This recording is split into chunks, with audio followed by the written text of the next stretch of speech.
कार्यक्रमाचे अध्यक्ष ॲडव्होकेट सुरमुंगे,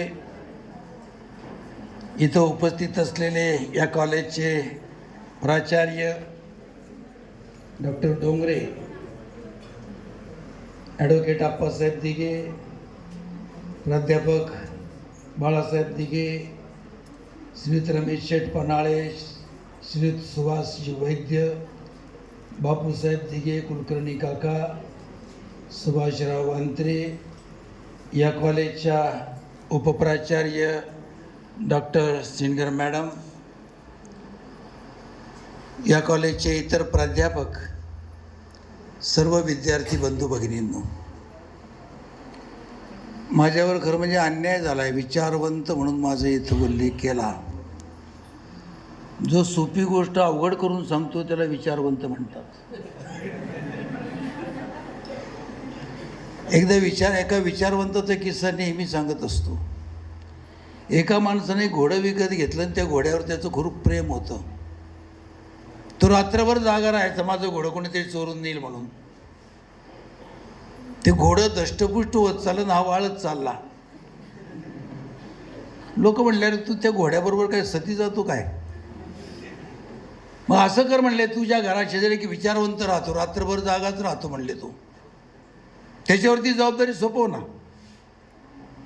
मग तो विचारवंताकडे गेला. म्हणलं, तुम्ही सदैव जागे असता, सगळ्या जगाची चिंता वाहता, एवढं माझ्या घोड्यावर लक्ष ठेवा, तुम्हाला ठेवीन ना. आणि मग निवांत झोपला. 2 तासानं उठला. घोडं तिथं होतं. विचारवंत विचार करीत होता. म्हणलं, आता तुम्ही कसला विचार करताय? म्हणले, भिंतीमध्ये खिळा ठोकला की खिळा आतमध्ये जातो, पण भिंत कुठे जाते याचा विचार करतो. परत झोपला 2 तास. परत झोपल्यावर जागा झाला. परत विचारवंताकडे गेला. घोडं जागेवर होतं. विचारवंत विचार करीत होता. म्हणले, आता कसला विचार करताय? म्हणले, पेस्टच्या ट्यूबवर दाब दिल्यावर पेस्ट बाहेर पडते, ती आत का जात नाही याचा विचार करतोय. चालू द्या म्हणले. परत पहाटे तो उठला. विचारवंत विचार करीत होता. म्हणले, अरे काय विचार करता तुम्ही आता? म्हणले, मी जागा आहे, दिवे ढणढण जळतायत, पण घोडा चोरीला कसा गेला याचा विचार मी करतो.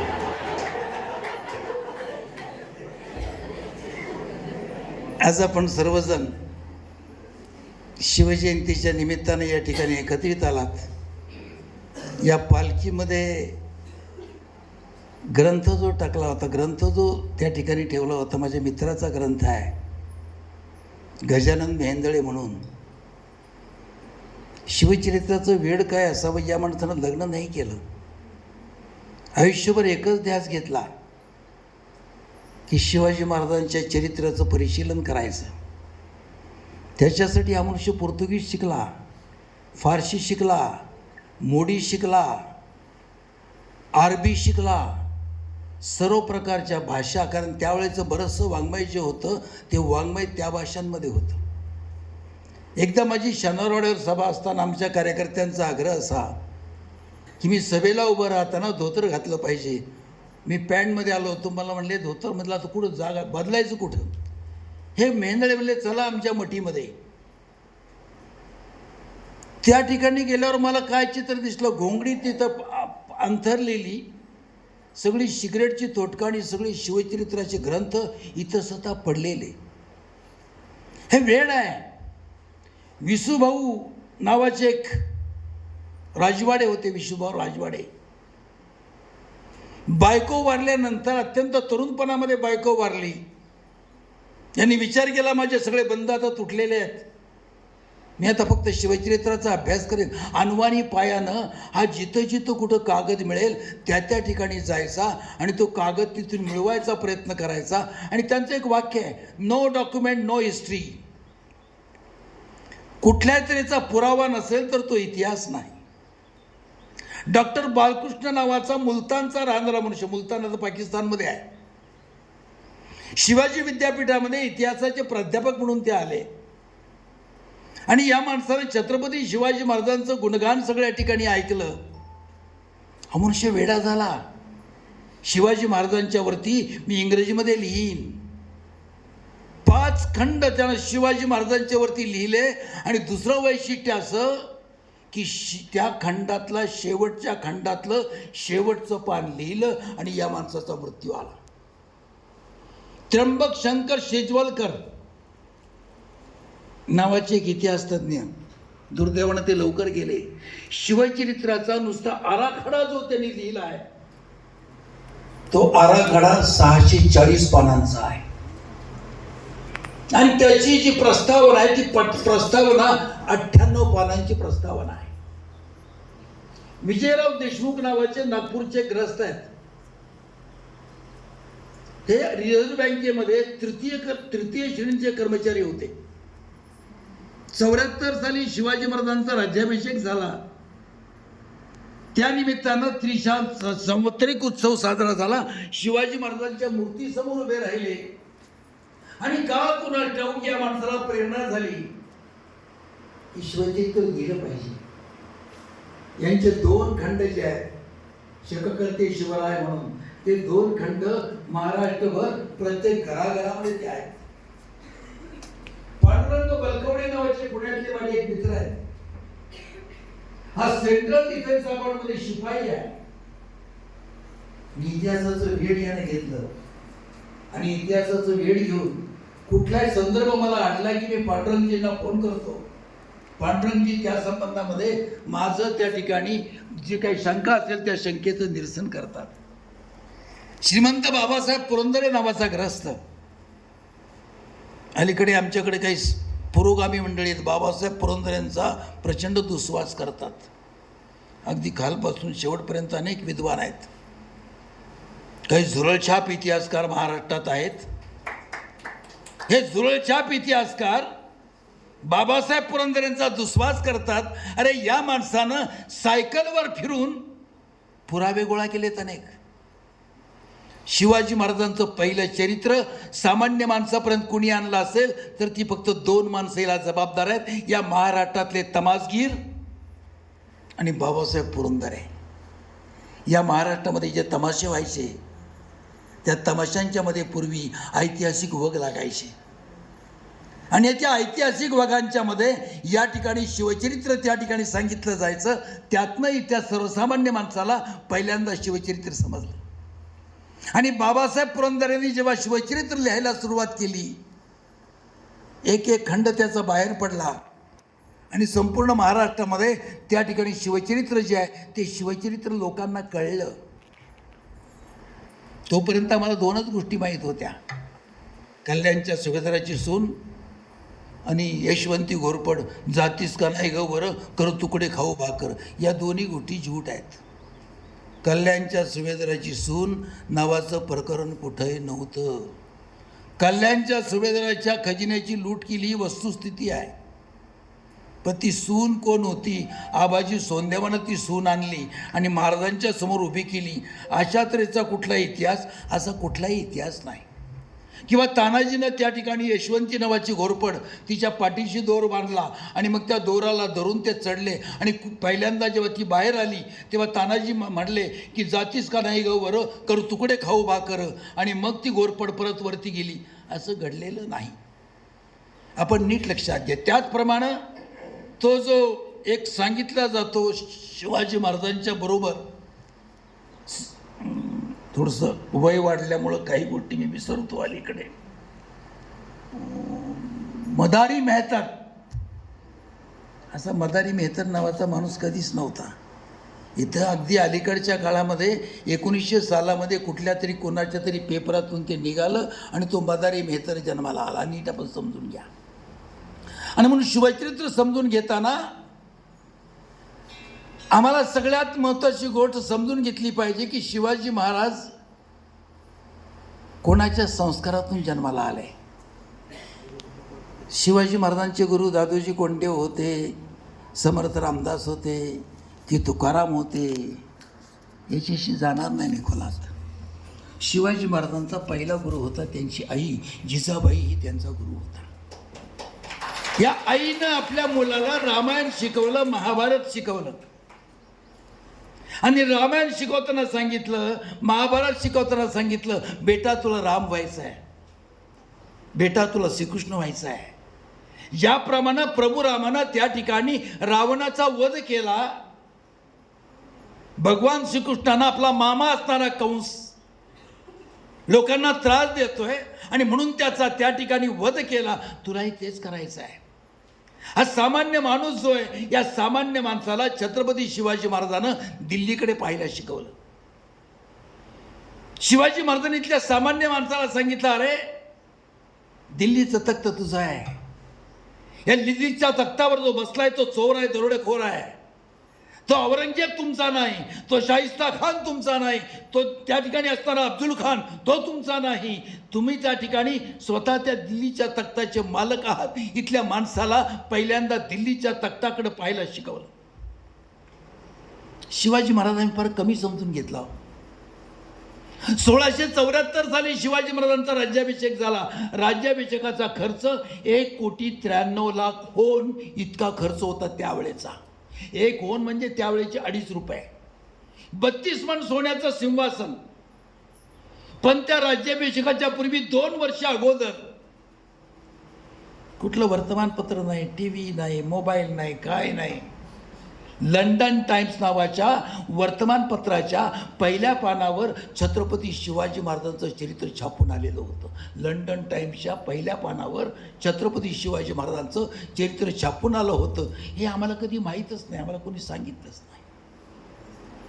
छत्रपती शिवाजी समजून घेतले व्हिएतनामनं. आज जसं रशियानं युक्रेनवर हल्ला केला आहे, तसा त्यावेळेला अमेरिकेनं व्हिएतनामवर हल्ला केला. व्हिएतनाम हा कम्युनिस्ट देश. शस्त्र नाहीत, पैसे नाहीत, फार मोठी सेना नाही. अमेरिकेकडे सगळं आहे. अमेरिकेला वाटलं एका आठवड्यामध्ये आम्ही व्हिएतनाम जिंकू. 20 वर्ष व्हिएतनाम लढत राहिला. 20 वर्ष. आणि 20 वर्षानंतर त्या व्हिएतनामनं अमेरिकेचा पराभव केला. व्हिएतनामच्या राष्ट्राध्यक्ष होते हो ची मिन्ह. यांना अनेकांनी विचारलं, अरे तुमच्याकडे शस्त्र नाही, पैसे नाहीत, तुम्ही कसा अमेरिकेचा पराभव केला? हो ची मिन्हनं सांगितलं, आमच्याकडे काही नव्हतं, आमच्याकडे आदर्श होता छत्रपती शिवाजी महाराजांचा. ज्या पद्धतीनं ते मोगलांच्या बरोबर लढले त्या पद्धतीनं आम्ही लढलो. तुमच्यापैकी एखादा तरुण जाईल व्हिएतनाममध्ये. हो ची मिन्हनं आपल्या मृत्यूपत्रात लिहून ठेवलं होतं की माझ्या मृत्यूनंतर माझं जे स्मारक उभं कराल त्या स्मारकाच्या पायाशी असे शब्द लिहा की छत्रपती शिवाजी महाराजांचा निष्ठावंत सैनिक या ठिकाणी विश्रांती घेतोय. माहीत नाही आम्हाला. या ठिकाणचं हो ची मिन्हचं एक वाक्य आहे, शिवाजी जर आमच्या देशामध्ये जन्माला आला असता तर आम्ही सगळ्या जगावर राज्य केलं असतं.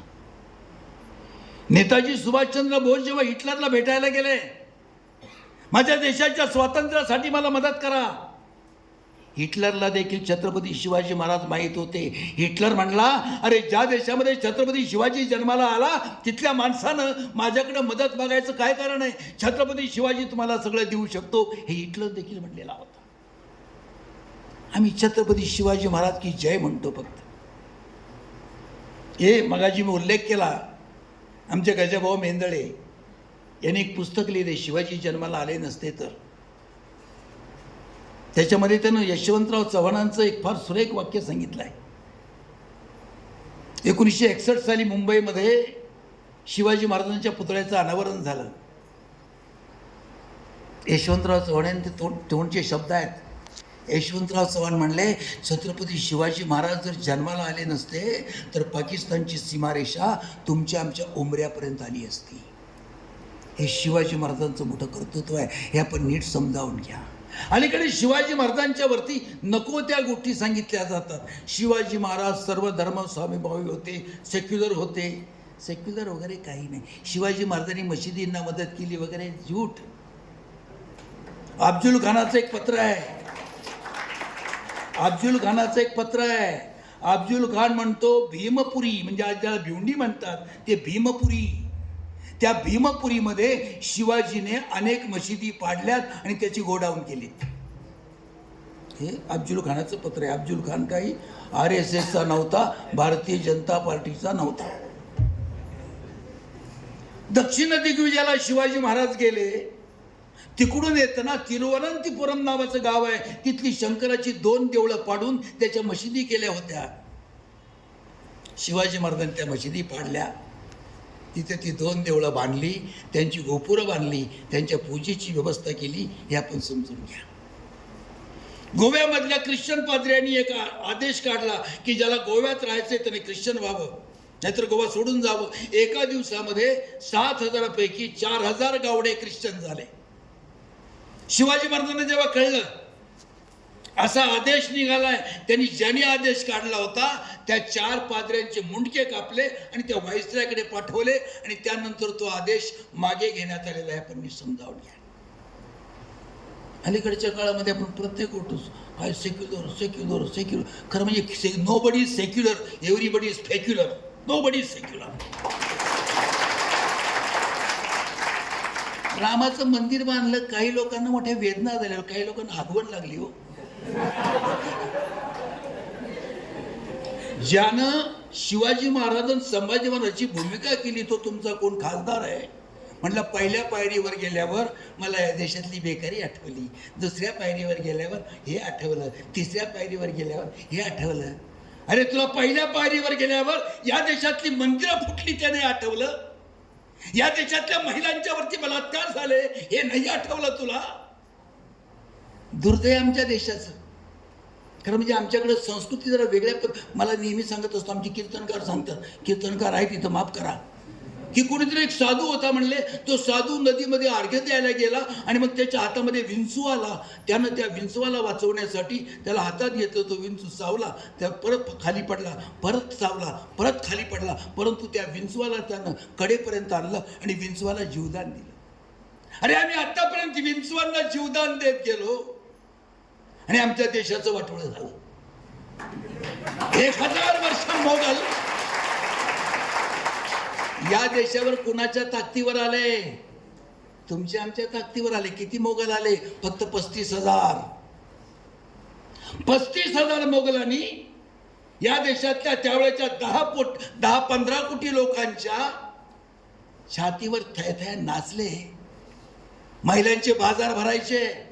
8 आण्याला 10 आण्याला एक महिला विकत घेतली जायची आणि त्या सुरतच्या बंदरातून मस्कतला रवाना करीत असायची. हा इतिहास आहे. हा इतिहास नाही सांगत मला कोणी. एवढा पोर्तुगाल, तिथले पोर्तुगीज या देशामध्ये आले. एकटी दुःखी महिला जर भेटली तर त्या जहाजावर न्यायचे. जेवढी माणसं असतील तेवढी तिच्यावर बलात्कार करायचे आणि त्यातनं जर ती वाचली तर त्या ठिकाणी तिला पोत्यात घालून समुद्रात फेकून दिलं जायचं. गोव्यामध्ये एखादा माणूस ख्रिश्चन होत नसेल तर त्याच्या अंगावरती तेलानं भिजलेला शर्ट त्याला पहिरवायचा, त्याला त्याच्या अंगावर चढवायचा आणि त्याला आग लावून द्यायची आणि तो जळताना पाहायचा.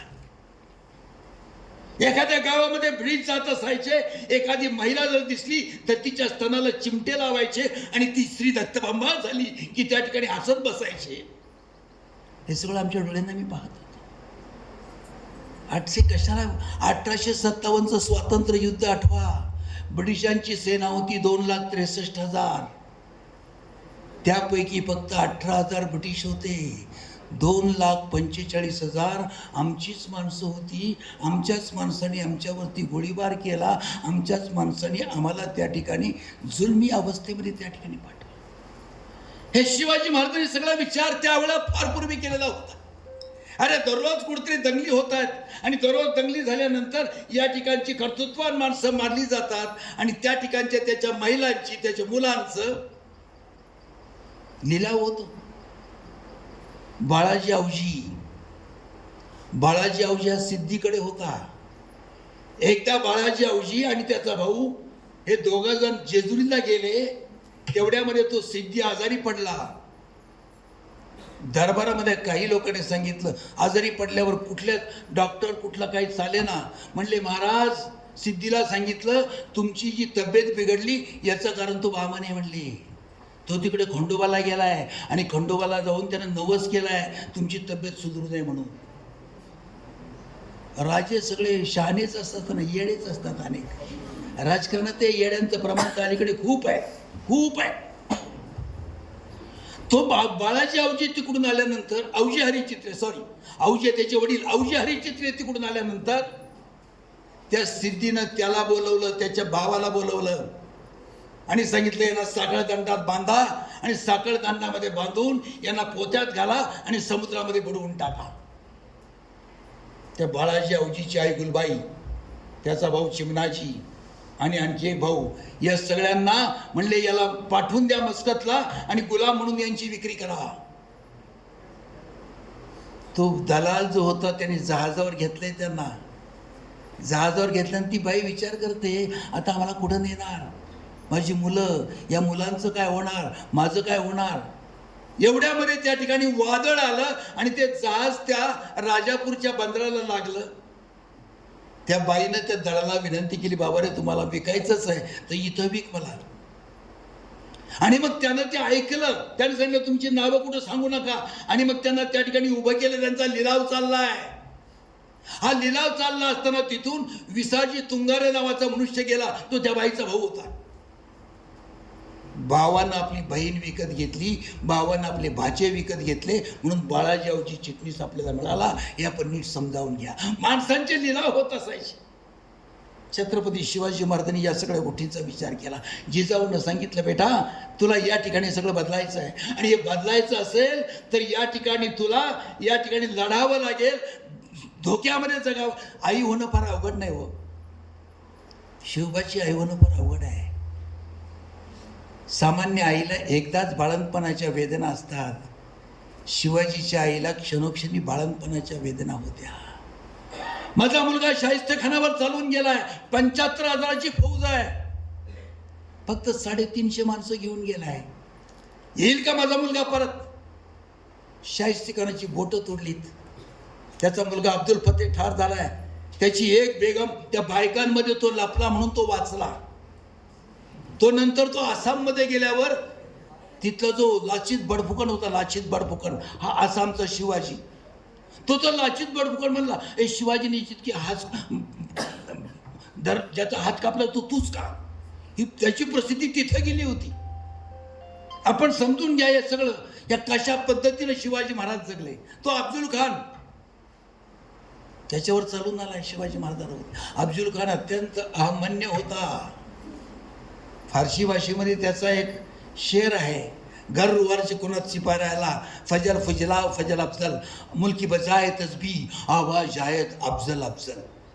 जर तुम्ही ते जपमाळेचा मण्याचा जप करीत असताना अफजल श्रेष्ठ की स्वर्ग श्रेष्ठ याचा विचार केला तर तो जपमाळेतला मणी देखील सांगेल की स्वर्गापेक्षा अफजल खान श्रेष्ठ. या अफजल खानानं शिवाजी महाराजांचा थोरला भाऊ जो होता संभाजी, या अफजल खानानं तो संभाजी ठार केलेला आहे.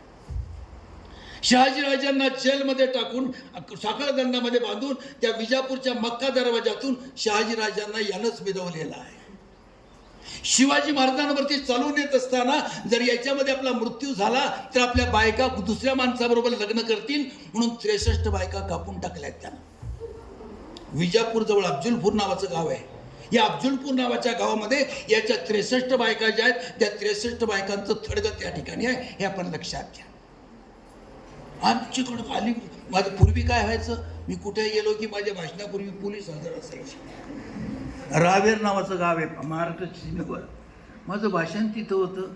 ते म्हणले कुशावर बोलणार, म्हणलं अफजल खान बोलणार, त्याच्यावर बोलू नका म्हणले, भावना दुखावतील. काय इतिहास आहे तो. तिथला PI, तिथला आणखी कोण तो मामलेदार, हे दोघे माझ्या पाठोपाठ. म्हणले अरे असं कधी बोलाल तर, म्हणलं मी त्यांना सांगितलं माझी शिवाजी महाराजांनी अफजल खानाची थेअरी जरा वेगळी आहे. म्हणजे काय सांगणार, म्हणलं मी असं सांगणार शिवाजीने अफजल खान समोरासमोर आले. महाराज म्हणले how do you do. Afzal Khan म्हणले व्हेरी वेल थँक्यू.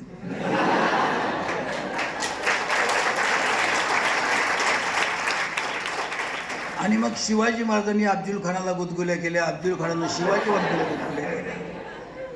अफजल खानाला गुदगुल्या खूप झाल्या म्हणून तो खाली पडला. जिथे पडला तिथे चिंचोळा दगड होता, तो दगड त्याच्या पोटात घुसला. प्रचंड रक्तस्राव झाला. शिवाजी महाराजांनी रक्तदानाचा कार्यक्रम घेतला आणि सगळ्या मावळ्यांना सांगितलं की अफजल खानांना रक्तदान करा, परंतु अफजल खान वाचू शकले नाही.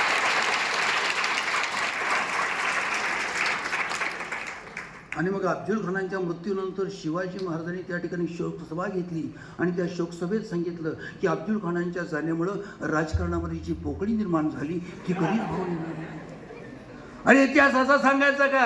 जिजाऊनं सांगितलं, बेटा तुझा भाऊ ज्यानं मारला, तुझ्या वडिलांना ज्यानं साखर दंडामध्ये बांधून विजापूरमध्ये मिरवलं, जो देवद्रष्टा अफजल खान तुळजापूरला आला आणि तुळजाभवानीच्या समोर उभा राहून हातामध्ये खण घेतलेला आहे, त्या तुळजाभवानीच्या मूर्तीला सांगतो, बताओ मुझे तेरी करामत, बताओ मुझे तेरी अजमत, आणि खाडकन त्या तुळजाभवानीच्या मूर्तीवर तो हातोडा मारतो, तो घन मारतो, तुळजाभवानीची मूर्ती फोडून टाकतो. पंढरपूरला गेलाय तो. पंढरपूरचा विठोबा चंद्रभागेमध्ये फेकून दिला म्हणून वाचलाय. एखाद्या देवाचे भक्त जेव्हा नेवळट होतात तेव्हा त्यांचा देव देखील त्याच्यापेक्षा जास्त नेवळट होतो. पंढरपूरचा विठोबा त्या ठिकाणी लोकांनी काढला आणि त्या ठिकाणी तो चंद्रभागेमध्ये लपवला म्हणून पंढरपूरचा विठोबा वाचला. त्या पंढरपूरच्या देवळामध्ये गाय कापून त्या रक्तामध्ये, त्या गायीच्या मांसामध्ये तो नाचलाय. ही वस्तुस्थिती आपण समजावून घ्या. एक एक मावळा नंतर त्या औरंगजेबाला भेटायला जावं लागलाय. जो औरंगजेब ज्यानं गादीवर बसण्याकरता आपले 39 नातेवाईक ठार केलेत. त्याचा बाप शहाजहान मरेला. 9 वर्ष शहाजहान तुरुंगात होता आणि 9 महिने त्या ठिकाणी तुरुंगात असताना तरी तो मरेना. मग त्या ठिकाणी एक तबीब, अनवर तबीब नावाचा डॉक्टर, येत्या फारशीमध्ये तबीबला डॉक्टर, वैद्याला तबीब म्हणतात. अनवर तबीबला एक दिवस औरंगजेबानं बोलवलं. तो अनवर तबीब आला. औरंगजेबानं सांगितलं, अरे तबीब अनवर, मेरा पिताजी का जिस्म जखड़ गया है, इस तेल से उसे मालिश करो. त्या अनवर तबीबानं त्या ठिकाणचं तेल घेतलं, आपल्या नाकाशी लावलं आणि त्याच्या लक्षात आलं विषारी तेल आहे. या तेलानं जर मालिश केला तर माणूस मरेल. अनवर तबीब म्हणला, नाही, मैंने उस बादशाह का नमक खाया है, मैं ये नहीं करूंगा. औरंगजेबानं सांगितलं, तुला हे करावं लागेल, नाही तू सगळं घर उद्ध्वस्त करीन. एका हातानं डोळे पुशीत, एका हातावर ती बुदली घेतली आणि तो अनवर तबीब जिथं तो शहाजहान कैदेत होता तिथं तो जातोय आणि तिथं जाऊन त्या शहाजहानला तो मालिश करतोय. अनवर काहीच बोलत नाही. शहाजहान पुन्हा पुन्हा विचारतो, अनवर तू क्यों खामोश है, क्यों बोल नहीं रहा. तो फक्त रडतोय. आणि मग त्यातलं थोडंसं तेल त्यानं उरवलंय. आपल्या घरी जातो आणि आपल्या मुलाला सांगतो, बेटा मेरा भी जिस्म जखड़ गया है, इस तेल से मुझे मालिश करो. त्या मुलानं त्याला मालिश केलं. तो शहाजहान मरण पावला, हा अनवर तबीब देखील मरण पावला. अशा तऱ्हेचा औरंगजेब. पण याच्या दरबारामध्ये याची नशा उतरवणारे छत्रपती शिवाजी महाराज. त्या औरंगजेबाच्या दरबारामध्ये जाताना प्रत्येकाला असं जावं लागायचं, वरती बघायची देखील कोणाची ताकद नसायची. त्या दरबारामध्ये गेल्यानंतर शिवाजी महाराजांना जेव्हा जसवंत सिंगाच्या पाठीमागे उभं केलंय, शिवाजी महाराज मोठ्यानं ओरडतात, अरे मेरे आगे कौन खड़ा है. तो म्हणला, यशवंत सिंग, राजे यशवंत सिंग खड़े हैं. तो शिवाजी महाराज म्हणले, अरे जिनकी पीठ हमारे सैनिकों ने अनेक बार देखी है, उसके पीछे मुझे खड़ा किया. औरंगजेबाला दिलेली ती जी खिलत होती, ही खिलत अशी उडवून टाकली आणि शिवाजी महाराज पट्ट्याच्याकडे पाठ करून त्या ठिकाणी येऊन बसलेले आहेत. पहिल्यांदा औरंगजेबाच्या दरबारामध्ये हे सगळं घडलंय, हे नीट आपण लक्षात घ्या. आणि मग शिवाजी महाराजांना जेलमध्ये टाकलाय. अनेक विनंत्या केल्या शिवाजी महाराजांनी, औरंगजेबानं ऐकलं नाही. 18 ऑगस्ट 1666 शिवाजी महाराजांना फिराईखानाच्या हवेलीमध्ये पाठवण्यात येणार होतं. जर 18 ऑगस्टला शिवाजी महाराज तिथं गेले असते तर परत छत्रपती शिवाजी महाराज तुम्हाला आम्हाला दिसले नसते. निकोलाय मनुची हा रोमचा, इटलीचा ना आपला फार जुना संबंध आहे. हा 1657 साली आला आणि नंतर 1665 साली मिर्झा राजे जयसिंगाच्या सेनेमध्ये तो तोफखान्याचा प्रमुख झाला. या निकोलाय मनुचीनं लिहिलंय की it being intended that Shivaji be smothered there and buried on the spot. औरंगजेबाच्या डोक्यात होती शिवाजी महाराजाला गुदमरून मारायचं आणि तिथंच त्याला दफन करायचं. कॉस्मो डी गार्डा नावाचा पोर्तुगीज होता. त्या पोर्तुगीजाने लिहिलंय की Aurangzeb ordered a silver vessel to put Shivaji's head in it.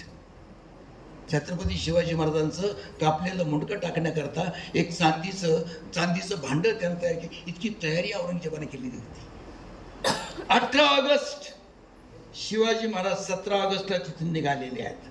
17 ऑगस्टला ज्याला आपण मॅनेजमेंट म्हणतो ती मॅनेजमेंट शिवाजी महाराजांच्याकडे होती. 18 ऑगस्टला त्या ठिकाणी शिवाजी महाराजांना नेले येणार होतं, परंतु 17 ऑगस्टला शिवाजी महाराज तिथून निघालेत. राजगड ते आग्रा अंतर 670 मैल. 95 दिवसामध्ये शिवाजी महाराज इथं आलेत. जाताना उलट्या मार्गाला गेले. महाराष्ट्राच्या दिशेनं नाही आले, ते उलट्या मार्गाला गेले. म्हणजे त्या मार्गाला कुठल्याही परिस्थितीमध्ये तुमची चौकशी होणार नाही. संभाजी या सगळ्या काळामध्ये आपल्या बरोबर राहू शकणार नाही. लहान आहे, 9 वर्षाचं पोरग होतं ते, 9 वर्षाचं पोरग. आणि म्हणून मग त्या ठिकाणी त्या एका मथुरेला मोरोपंत पिंगळ्यांचे मेवणे होते, त्रिमल, त्यांच्याकडे संभाजीला ठेवलाय. आणि राजगडावर आल्यावर जाहीर केलं की रस्त्यामध्ये संभाजी महाराजांचा मृत्यू झाला. संभाजीचा 10वा 13वा करून मोकळे झाले आणि तो 10वा 13वा झालाय हे औरंगजेबाच्या कानावर जाईल अशी व्यवस्था त्या ठिकाणी केली. म्हणजे संभाजी महाराजांचा नंतरच्या काळामधला जो तपास होता तो तपास थांबला. संभाजी महाराज सुरक्षित या ठिकाणी आले. औरंगजेब आणि शिवाजी महाराज यांची पहिली आणि शेवटची भेट 12 मे 1666 साली झाली. एक शेवटची आणि पहिली भेट. औरंगजेबानं शिवाजी महाराजांना आग्र्याला येण्यासाठी 1 लाख रुपये पाठवले होते बघा. TADA दिला होता, या तुम्ही. आणि TADA दिला आणि तिथं पोचवलं. आणि त्याच्यावर तो म्हणतो आयुष्यामध्ये एकमेव चूक मी केली की शिवाजीला मी त्या ठिकाणी सुरक्षितरित्या जाऊ दिलं, ही सगळ्यात मोठी चूक. शिवाजी महाराजांचे 2 वकील सापडले. एकाचं नाव विसरलं. ते 2 वकील श्रावण वद्य पौर्णिमेला पकडले गेले.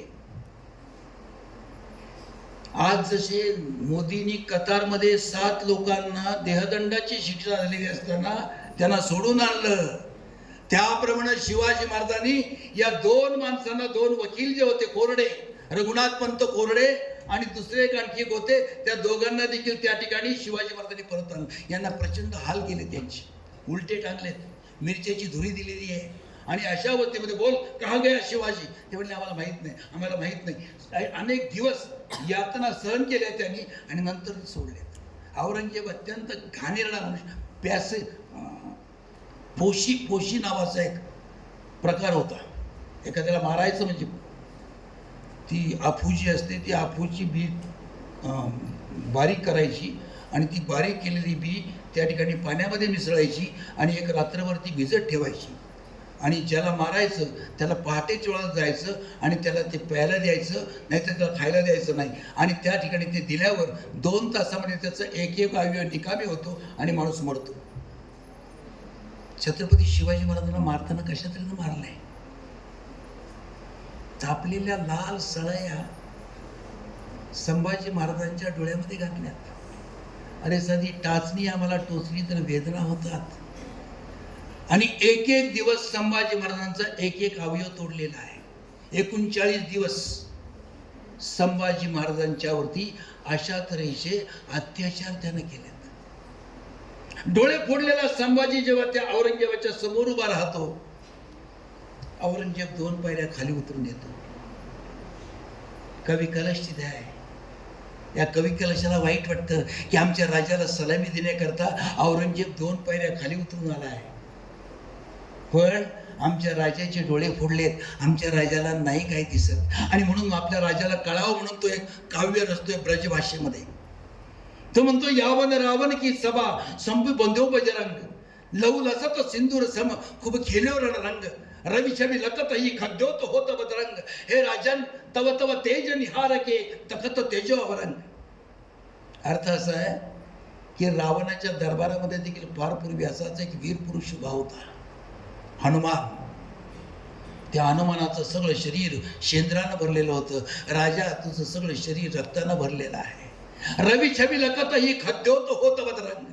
सूर्याचा उदय झाल्यानंतर काजवा निष्प्रभ होतो.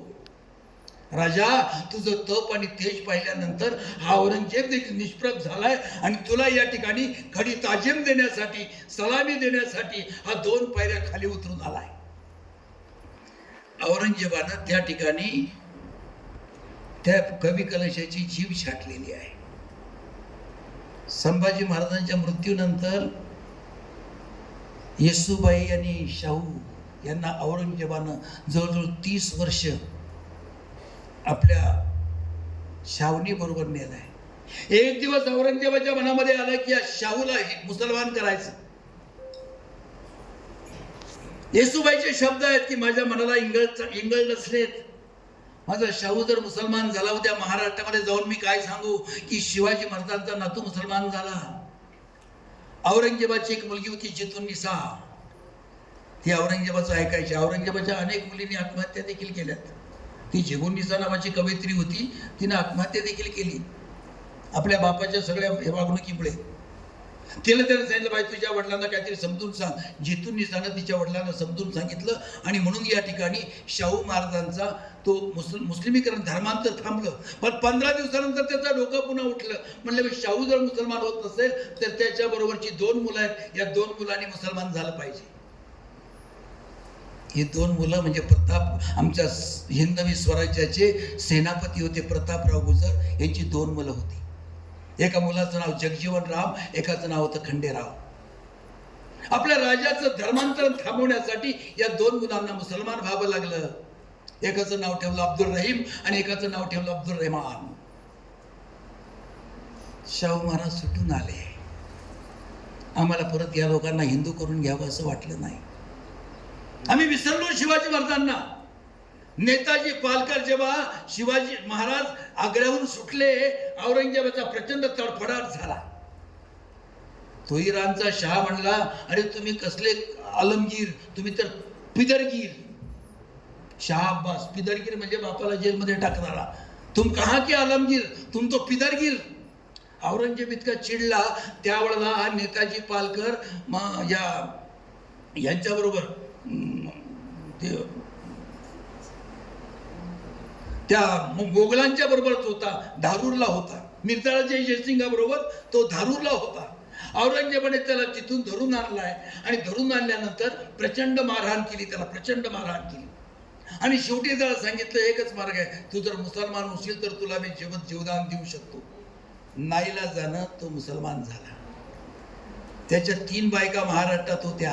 त्यातल्या 2 बायकांना बोलून नेलं. एकीनं सांगितलं मला यायचं नाही. त्या दोन्हींना देखील मुसलमान करण्यात आलं आणि मग त्याचा निकाल लावण्यात आला. त्याला आहेर जो केलाय तो 50,000चा केला औरंगजेबानं आणि त्याचं नाव ठेवलं मोहम्मद कुली खान. नंतर या मोहम्मद कुली खानाला पाठवलं काबूल कंदाहारमध्ये. तिथून देखील पळून जाण्याचा प्रयत्न त्यानं केला. शिवाजी महाराजांचं प्रेम त्याला त्या ठिकाणी स्वस्थ बसू देत नव्हतं. त्याला प्रचंड मारहाण केली महाबत खानानं. त्याच्यावर ज्यानं औषधोपचार केलाय ते निकोलाय मनुची, त्याची साक्षी या ठिकाणी आहे.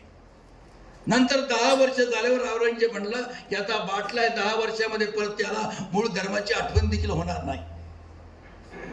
पाठवला त्याला आणि एक दिवस तो महाराजांच्याकडे आला. म्हणला राजे मला जातगंगेत घ्या, मला गोतगंगेत घ्या. शिवाजी महाराज कुठल्याही शंकराचार्याला विचारायला गेले नाहीत. नेताजी पालकर या मोहम्मद कुली खानाला परत नेताजी पालकर करून घेतलं आणि नेताजी पालकर करून घेतल्यानंतर आपली मुलगी त्याच्या मुलाला दिली आणि त्याला व्याही केलं. हे आपण नीट समजून घ्या. आम्ही ज्या चुका केल्या, काश्मीरचा शेख अब्दुल्ला, याच्या आज्याचं नाव राजाराम, याचं गोत्र दत्तात्रय, याचं आडनाव कौल. 1766 साली हा बाटला. नेहरूंच्या डिस्कवरी ऑफ इंडियामध्ये उल्लेख आहे. 1864 साली सगळी मंडळी त्या ठिकाणी तिथल्या धर्माधिकाऱ्यांकडे आली. म्हणले आम्हाला हिंदू करून घ्या. आम्ही नाही करून घेतलं. काश्मीरचा प्रश्न निर्माण झाला. आमच्या देशाचे तुकडे करणारा कायदे आजम मोहम्मद अली जिना, याच्या आजोबाचं नाव जिनाभाई. हे सगळं कुटुंब जे होतं ते शाकाहारी कुटुंब होतं. फक्त उदरनिर्वाहासाठी त्या ठिकाणी ते मासे विक्रीचा व्यवसाय करायचे आणि तो व्यवसाय सोपा व्हावा म्हणून ते मुसलमान झाले. नंतर त्याच्या आजोबानं परत आमच्या धर्माधिकाऱ्यांना विनंती केली की मला हिंदू करून घ्या. आम्ही नाही करून घेतलं. आणि मग त्या मोहम्मद अली जिनानं या देशाचे 2 तुकडे केले. इतिहास आम्हाला सांगत नाही. आम्हाला फक्त एवढं सांगतात, साबरमती के संत तूने किया कमाल, दी हमें आजादी बिना तख्त और ढाल, ऐसा नहीं हुआ. 15 ऑगस्टला जेव्हा स्वातंत्र्य मिळालं, 10 लाख माणसं कापलीत, 25-30 हजार महिला पळवल्या गेल्यात, नागड्या उघड्या करून कराचीच्या बाजारामध्ये शेळी मेंढीसारख्या विकल्या गेल्यात.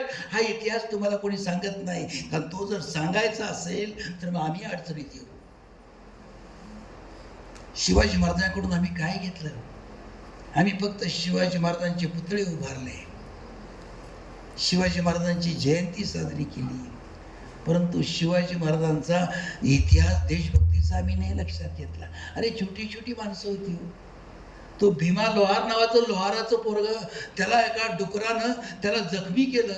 त्याचं शेपूट घेऊन तो जिजाऊंकडे आला. म्हणला, अहो साहेब, या डुकरानं मला जखमी केलं, हे बघा त्याचं शेपूट. जिजाऊनं त्या लोकांना सांगितलं, याला लोहार शाळा काढून द्या आणि सगळी शस्त्र जी आहेत ती शस्त्र निर्माण करण्याचं काम याच्याकडे द्या. बहिर्जी नाईक नावाचा रामोशी समाजातला तरुण, खरं म्हणजे रामोशी समाजाचा इतिहास फार मोठा आहे. छत्रपती शिवाजी महाराजांनंतर तशा तऱ्हेचं स्वप्न घेऊन असणारे उमाजी नाईक, या उमाजी नायकाला ज्यानं पकडला तो मॅकिंटॉश. या मॅकिंटॉशनं उमाजी नाईक आणि महाराष्ट्रातला रामोशी समाज याच्यावर ग्रंथ लिहिला आहे आणि तो ग्रंथ न्यूयॉर्क विद्यापीठामध्ये अभ्यासाला आहे. आम्हाला माहीतच नाही या सगळ्या गोष्टी. हा बहिर्जी जाधव अनेक भाषा बोलायचा. गुजराती बोलायचा, कानडी बोलायचा, यावनी भाषा बोलायचा, फारसी बोलायचा. शिवाजी महाराजांनी जेव्हा त्याला सुरत लुटायची तेव्हा त्याला 3 महिने पाठवलं सुरतेमध्ये. 3 महिने तो फकीराच्या वेशामध्ये होता. सुरतेमध्ये तो जाऊन मशिदीमध्ये नमाज पडायचा, कोणाच्या लक्षात नाही आलं. आणि मग शिवाजी महाराजांना बातमी सांगितली त्यानं, अमक्याचं घर जाळलं तर काय मिळेल, तमक्याचं घर जाळलं तर काय मिळेल. त्यावेळेला सुरतची लोकसंख्या होती 2 लाख, घरं होती 7,000. पण त्याचबरोबर तिथं कोण चांगलं आहे ते देखील त्यानं सांगितलं. मोहनलाल पारेख नावाचा एक फ्रेंचांचा दलाल होता. सुरतेमध्ये जेव्हा जळपोळ सुरू झाली, एका घरासमोर 2 सैनिक नंग्या तलवारी घेऊन उभे होते. त्या मोहनलाल पारेखची विधवा बायको आपली 2 मुलं छातीशी कवटाळून अत्यंत भयभीत अवस्थेत बसून होती. तिला वाटलं आपलं घर आता लुटणार, आपल्या मुलांना मारणार. पहाटची वेळ झाली, त्या बाईनं दरवाजा उघडला आणि तिला टेन्शन असह्य झालं की तिने त्या सैनिकाला सांगितलं, या लुटा माझं घर आणि लुटा माझं घर आणि मारा माझ्या पोरांना. काय सांगितलं त्या 2 सैनिकांनी?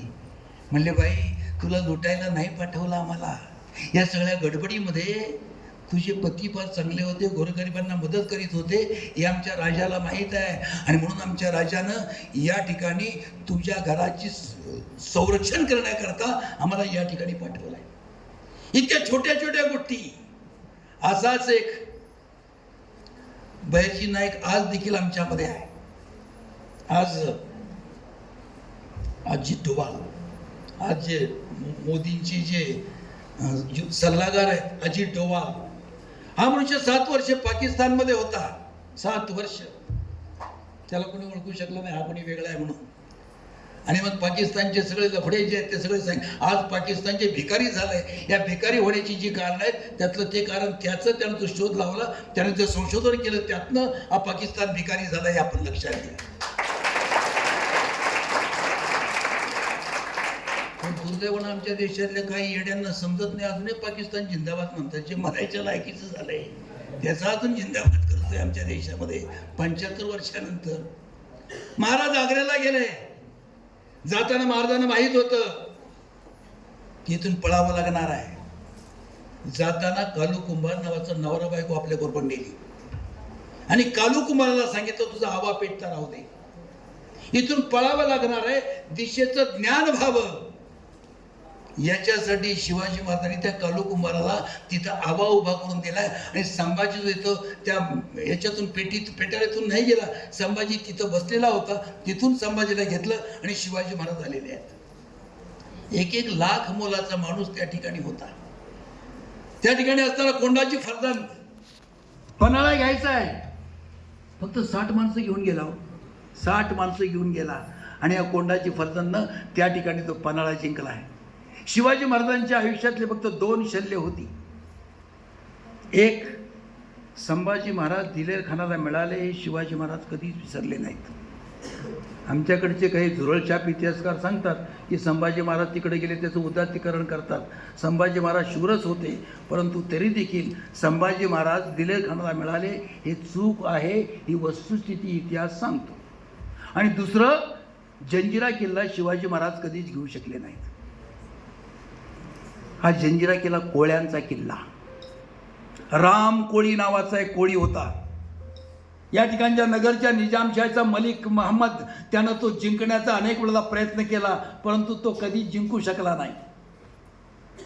आणि एक दिवस पेरीम खान नावाचा माणूस आला, म्हणलं फक्त 100-125 माणसं द्या, मी तुम्हाला जंजिरा जिंकून दाखवतो. आणि 100-300 माणसं घेऊन गेला होतो. एदबारराव मरण पावला, त्याचा मुलगा राम कोळी तिथं होता. या राम कोळ्यानं ती जहाज येताना पाहिली आणि सगळे सज्ज झाले, परंतु तो त्या ठिकाणी पेरीम खान शरणागतीचं निशाण घेऊन गेला आणि सांगितलं जरा समुद्र खवळलेला आहे, रात्रभर आम्हाला थांबू द्या. आणि त्या राम कोळ्याला त्यानं नजरांना दारू दिली आणि काही गोष्टी दिल्या.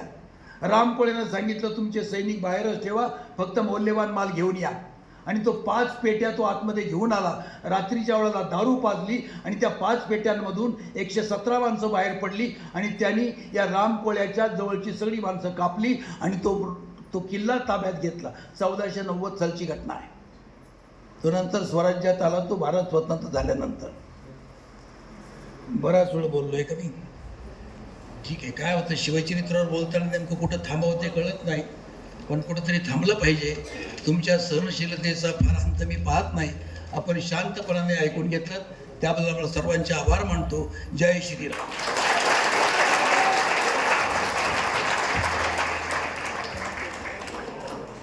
ज्येष्ठ विचारवंत एच.जेड. देशमुख सरांनी एवढं चांगलं असं आपल्या पुढं जे शिवचरित्र आपल्या पुढं मांडलं, त्यानंतर मी बोलणार